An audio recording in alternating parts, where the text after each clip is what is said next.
Yo creo que para mí tiene que ver con esto que estuvimos hablando, ¿no? De lo selectivo que nos volvemos a veces para prestar la atención a algunas cosas y no otras, y los pensamientos catastróficos. Los pensamientos Total. catastróficos pueden ser de muerte o pueden ser de otras cuestiones. A veces están muy ligadas también con el rendimiento eh, y con esta sensación de que estamos perdiendo el control. Por eso me parecía muy interesante lo que preguntaba Pablo sobre el mindfulness y todo eso. A veces es dejar de querer controlar todo, ¿no? Y a veces aceptar lo que está pasando, ¿no? Y no Soltar un querer poco el controlarlo. control, Porque, ¿qué pasa? totalmente. Acá también pregunta Pablo si se puede prevenir.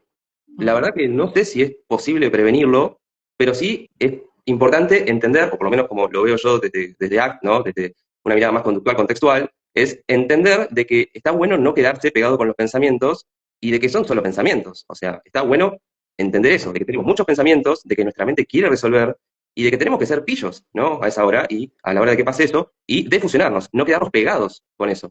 Para eso, capaz, está bueno el mindfulness. Total, sí. Que no nos define, ¿no? Lo que pensamos no es algo que nos define cómo somos como personas, ¿no? Porque pensamientos hay millones de tipos de pensamientos eh, que aparecen, que irrumpen, que son intrusivos, que son incluso parasitarios muchas veces, ¿no? Que empezamos, aparte aparece uno y es como, ¿no? Como que se va, de uno pasa al otro y nos hacemos todo un cuento, ¿no? De nuevo, de un posible escenario, o mucho miedo también, miedo al cambio, miedo a un vínculo, miedo a perder algo. Por eso aparece esta cuestión del control, ¿no? De querer controlar para no perder tal vez cosas que hemos logrado o miedos que aparecen sobre alguna decisión, pero es muy importante cómo está relacionado, ¿no? El tipo de pensamientos que aparecen. Acá hay un comentario que también me pareció bastante piola, interesante, de Santi Suárez, que dice, es loco como los propios pensamientos pueden inducir ansiedad sin que haya una amenaza concreta externa. Es como medio autodestructivo. Y coincido totalmente, como los pensamientos, sin que haya una amenaza concreta, como la mente empieza a crear situaciones anticipatorias, que por un lado nos protege, que nos anticipa para que algo malo no pase, pero por otro lado también nos genera mucho malestar, ¿no? Porque la realidad es que hay personas que sí, que hay muchas personas que hoy por hoy sufren sobre ansiedad y que no saben cómo regularlas y que están muy subsumidos a ese malestar y a esos pensamientos y irrumpen y no permite el disfrute muchas veces. Así que está bueno también esto de a veces tener conocimiento, la psicoeducación, indagar qué es, de dónde puede llegar a venir, porque también, como siempre digo, hay una historia atravesada en cada persona, ¿no? Que también tiene que ver a veces con la forma que tenemos de desenvolvernos, de estar en el mundo. Así que cada uno también tiene su historia personal, cosas que a veces hay que ir viendo, indagando, porque a veces sí hay raíces, ¿sí? No todos somos iguales, la ansiedad para uno no es la misma que para otra persona, cada uno tiene su singularidad, su complejidad, su propia historia, sus mandatos, creencias, ¿no? Acá, Nau, seguramente me vas a compartir esta idea de las creencias, Sí. ¿no? El sistema de creencias que también hace que pensemos e interpretemos el mundo de cierta manera. Totalmente, totalmente. Esas creencias son a veces, o en la mayoría de los casos, son aprendidas a partir de distintos condicionamientos, ¿no? En el caso de la ansiedad, como decís, no todo el mundo tiene ansiedad por X motivo y otras sí. Tiene que ver con eso, ¿no? Estos estímulos que capaz son neutros se asocian con cosas aversivas y ahí de repente, ¡pum!, aparece la ansiedad o alguna fobia. Pensemos en la fobia es un tipo de ansiedad. Que no a todo el mundo le dan fobia, qué sé yo, las arañas. A mí me encantan las arañas, pero hay que ver, ¿no? ¿Qué aprendizaje tuvo uno con las arañas? Si de repente uno ve una araña y lo pica, y le duele y de repente la pasa mal, es muy posible que en otro momento veas una araña y sientas ansiedad. Lo Total. mismo puede extrapolarse a otra situación de la vida en donde nosotros, mediante ese aprendizaje, vamos entendiendo de que en una ulterior situación vamos a tener que protegernos. Ujú. Totalmente, sí. Sí, también es como que uno aprende, ¿no? Sobre eso. Ya que el cuerpo y la mente se prepara para algo, también por experiencias traumáticas, ¿no? Alguna situación que ha marcado en algún momento de nuestra vida y eso crea todo un sistema interno para que eso no vuelva a ocurrir. Entonces, digo, me parece interesante también considerar que cada uno tiene su historia y que muchas veces hay raíces.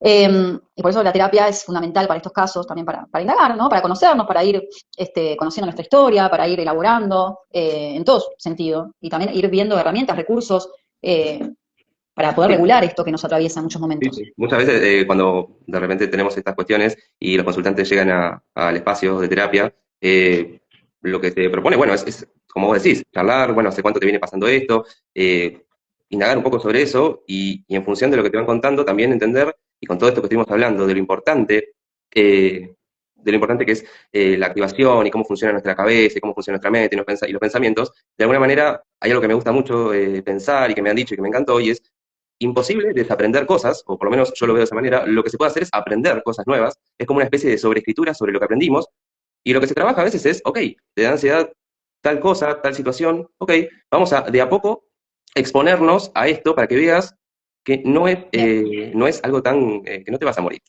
total. que vamos de a poco, hay distintas formas de exponerte, vos te puedes exponer así de 0 a 100 y después hay otras posiciones un poquito más, uno se va desensibilizando de a poco, hasta que ya el cuerpo no tiene la necesidad de reaccionar. porque no hay un peligro tal, ¿no? Por ejemplo, la exposición con prevención de respuesta es tipo, yo te expongo algo y la idea es que vos no respondas. ¿Por qué? Porque no hay un peligro tal. Entonces, de alguna manera, vos vas aprendiendo que cuando aparezca esta situación, no hace falta responder. ¿Cómo se responde? A veces con la activación fisiológica, con todas estas cosas que nos fueron pasando, ¿no?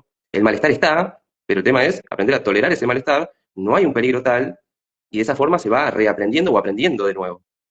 Totalmente, esto de exponerse, ¿no? Como también atravesar ese momento, aceptar ese momento, porque a veces cuando aparece la ansiedad por algún motivo, por alguna circunstancia, uno tiende como a evitarla, ¿no? Lo primero que generalmente hacemos es angustiarnos, ponernos mal, empezar a generar más ansiedad incluso, queremos evitarla a toda costa, y está bueno también empezar a aceptarlo como parte de nosotros, aceptar que está en ese momento, soltar el famoso control también, ¿no? Permitirnos un momento de soltar un poco aquello que queremos controlar, que incluso son nuestros pensamientos. A veces hay que permitir que esos pensamientos estén, que son parte, ¿no?, de ese momento presente, y no quiere decir que nos define, ni que va a pasar necesariamente algo malo. La mente muchas veces nos juega una mala pasada, por eso está bueno autoconocernos, entender que es parte del ser humano, y esto del control me parece clave, empezar a soltar un poquito ese control. Acá Kike Walsh dice, angustia y preocupación por el futuro sería, sí, tiene que ver con el futuro, tiene que ver con esto de qué va a pasar, ¿no? Y si pasa tal cosa, y si algo me sale mal, y si termina una relación, y si pierdo el trabajo, hay mucha anticipación que genera angustia y preocupación en exceso. Exactamente, porque esa cuestión de la angustia que capaz uno siente es porque se está poniendo algo en juego importante para uno, ¿no? Que está, capaz tiene que ver mucho con los valores de cada uno, con lo que es importante para cada uno, y es por eso que uno a veces se angustia o se preocupa por el futuro. Uno no se angustia y se preocupa por el futuro por cosas que no le generan importancia. Generalmente lo que genera esta sensación de malestar son las cosas que son importantes para nosotros, ¿no?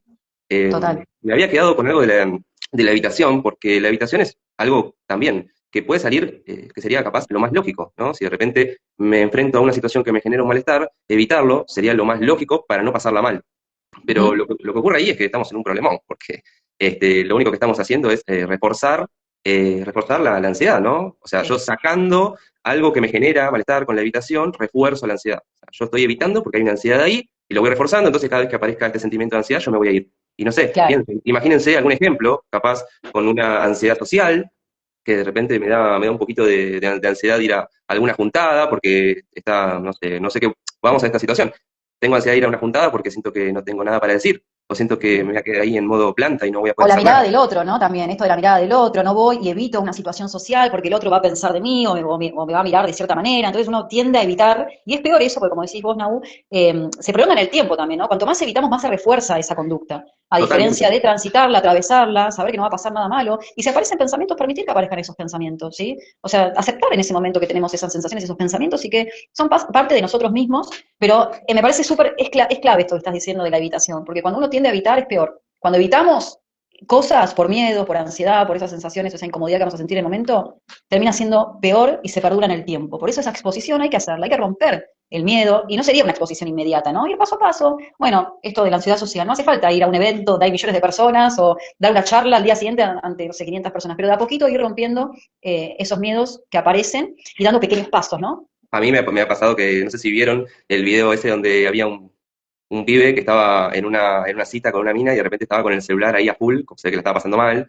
y de repente estaba full con el celular y cuando se acerca la cámara, bueno, no estaba mandando mensaje, estaba con la calculadora, ¿no? Como que la estoy pasando mal y de repente hago como que estoy haciendo algo, ¿no? El celular, como refuerzo negativo ante esas situaciones, es clave. ¿Quién Sí, no ha estado en una reunión, en una fiesta y de repente la ha estado pasando mal?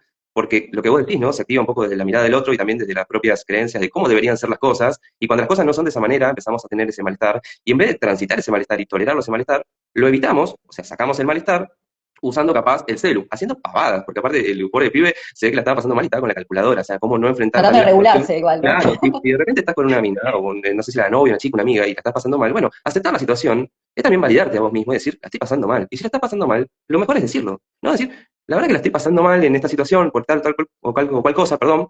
Y en tal caso, bueno, decidir, bueno, la verdad que no la estoy pasando bien, bueno, ahora sí me voy, pero aprender a tolerar el malestar y no Total. escaparse con la evitación. Porque capaz había algo ahí que estaría bueno charlarlo. ¿Por qué de repente estás con tu pareja, tu amiga, lo que sea, comiendo, la empezás a pasar mal y agarrás el celular y te pones a usar la calculadora? O sea, es cómico por un lado, pero por otro lado nos sirve para pensar un poco en esto, ¿no? ¿Por qué estás haciendo estas cosas y no y te querés escapar y no lo decís? ¿No? ¿Qué se pone en juego ahí también?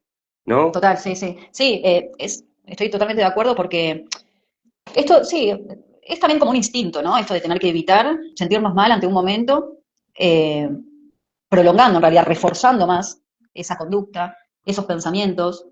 Y me parece clave porque generalmente, no digo en todos los casos, de nuevo, cada uno tiene su historia particular, donde hay raíces, donde hay puntos que son totalmente individuales de cada uno, pero hay mucho esto de la mirada del otro que se pone en juego también, ¿no? Esto de la observación externa, ¿sí? Hasta de los propios pensamientos, pero esto de a veces exponerse ante situaciones sociales, de qué va a pensar el otro de mí, si digo tal cosa, o si me he visto así, o si, no sé, que también tiene que ver con las creencias internas que uno se va haciendo a sí mismo.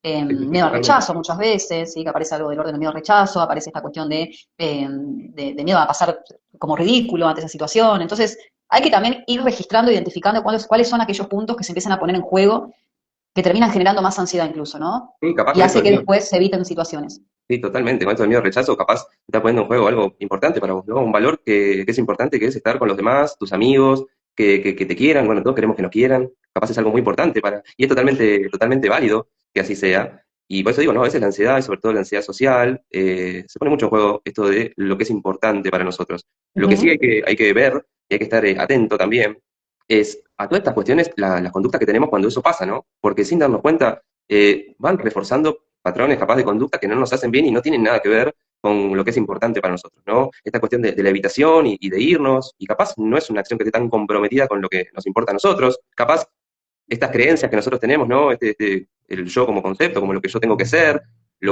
cómo me tengo que comportar, capaz es una mirada un poco rígida que nos aleja un poco del contexto en el que estamos, ¿no? Y de las conductas que podamos tener en ciertos contextos, ¿no? Que muchas veces no son funcionales. Vuelvo al tema del celular porque me pareció tremendo. Y lo veo. No me parece que sea algo funcional que esté alineado a esos valores. Es funcional solamente para mantener esta conducta de evitación. Porque a ujú. veces ocurre que no hay cosas buenas o malas, sino que son cuestiones de funciones. ¿Qué función cumple lo que estamos haciendo? Obviamente que te van a sacar un poquito el malestar y en ese momento capaz te sentís bien, pero no tiene nada que ver con lo que es importante para vos. Claro. Sí, sí, no termina siendo una solución, ¿no? Como que al contrario, termina perjudicando más ese estado. Pero es importante esto, ¿no? Considerar que, no hablando solamente de lo que es la ansiedad propiamente dicho, pero que sí que se pone en juego en esos momentos, esto, los mandatos, las creencias que tenemos en ese momento de nosotros mismos, del debería, ¿no? Lo que debería ser, esto de, bueno, debo caerle bien a todo el mundo me tiene que querer, le tengo que caer bien a todo el mundo porque si no soy un desastre. ¿Qué te estás diciendo en ese momento a vos mismo que te genera, ¿no? La autoexigencia constante, pues, está todo relacionado, o sea, la autopresión o la autoexigencia de tengo que caerle bien al otro hace que me exponga, hace que la pase mal, hace que cree más pensamientos negativos que positivos, hace también el deterioro sobre la autoestima. Entonces, ir identificando y registrando aquellos puntos y factores que potencian o que generan ciertas sensaciones donde la termino pasando mal. Igual esto de la evitación me parece clave considerar que, obviamente, si uno la está pasando mal en alguna situación, tampoco hay que forzarnos a pasarla bien a toda costa y autoexigirnos de que tenemos que estar 10 No, puntos todo el no, tiempo, no, porque si no, no, nos no, estamos no. yendo al otro polo. Sí, Ningún no, polo no. en exceso es bueno, siempre lo aclaro, está bueno buscar el Sí, equilibrio. sí, Eh, sí.